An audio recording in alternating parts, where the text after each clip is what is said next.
The Bowling Green Falcons. All right.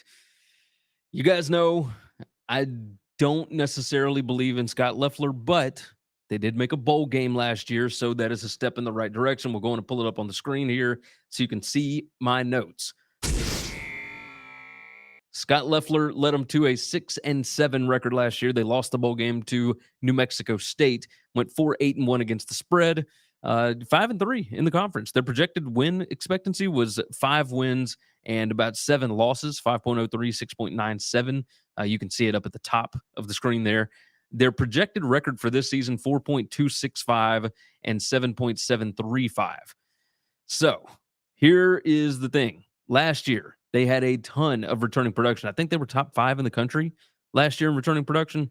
It might be a little off on that, but they were way up there. They brought back a ton of guys last year, super experienced. This year, they're losing the quarterback, Matt McDonald. They're losing the 3 wide receivers, Broden, Sims, and Lewis.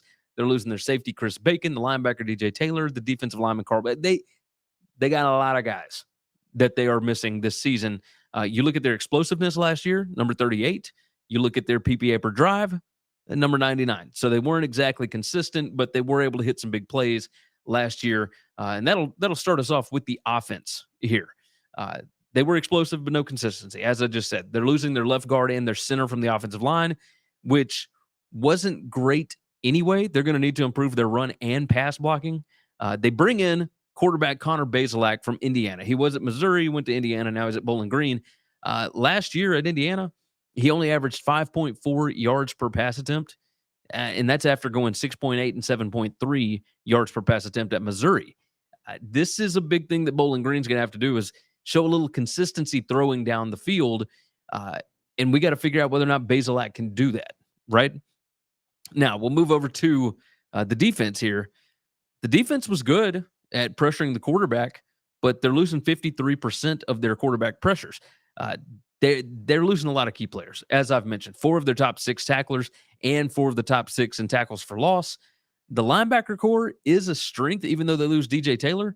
But they're going to need the defensive line to step up because they got to keep that defensive rushing success allowed, as good as they can, right? That's a thing that helped them win a lot last season.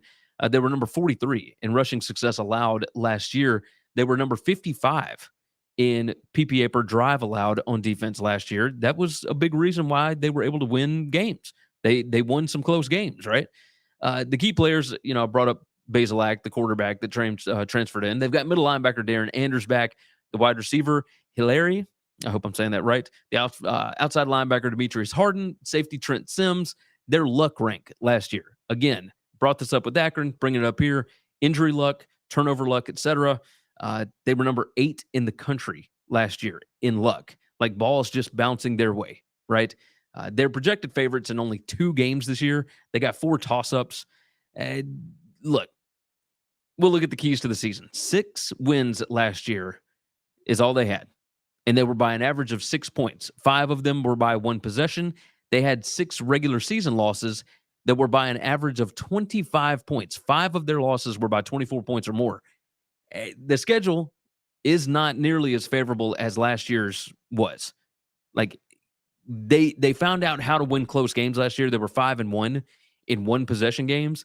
Can they keep doing that? Regression to the mean would suggest that they are probably going to decline, right? They're going to go down in that certain metric. They've got 3 straight road games before they play Akron. They play Akron a week before their bye game. I don't know that necessarily sets up well for them. The most important stretch for them is week 7 through week 11. After the bye week, I think they can maybe get a couple of wins here. Their win total is set at 5. To go over is plus 120. To go under is minus 150. So it is juiced heavily to the under. I tend to agree with the under. I got this at 5.5. I still like the under at 5. I think this team is going to go 3-9 this year. You can see on the screen, I've got wins over Eastern Illinois, Ball State, and at Kent State. But other than that, this is a tough schedule. This is a really tough schedule, especially for a MAC team. I've got them 3-9. I think their ceiling is probably 6-6 again. Their floor, I think, is 2-10. I think they get at least 1 win in the MAC, and I think they will beat Eastern Illinois. I I wonder if they're going to pull the plug on Leffler if he doesn't make a bowl game this year.